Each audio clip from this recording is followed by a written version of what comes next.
Hello guys, I'm happy to see you again. This is Mohsen and today we are going to be talking about present tense questions. There are two ways to ask questions using simple present tense. The first one is we use yes/no questions to ask for a simple yes or no answer about routines, habits, facts, or schedules. Or we can use WH questions, and WH words are where, what, when, and what time. In this lecture that I'm giving you, we also have another WH words and WH questions which I didn't mention here. We use these WH questions when we want more information about places, actions, times, and specific details in the present tense. Let's see the formula for the yes/no questions on the left side. We can use do and does plus subject plus base form of the verb plus a question mark. For the WH question, we use the WH words plus do and does plus subject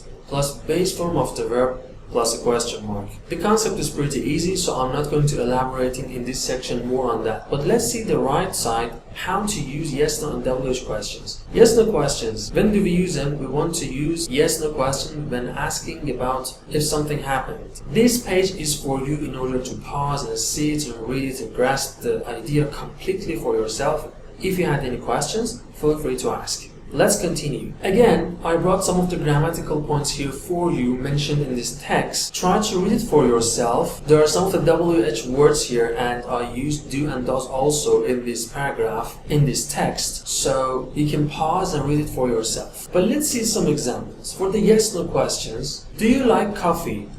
We used do plus subject plus verb, base verb, plus the rest of the question, whatever it may be. Second one, does she work on Sundays?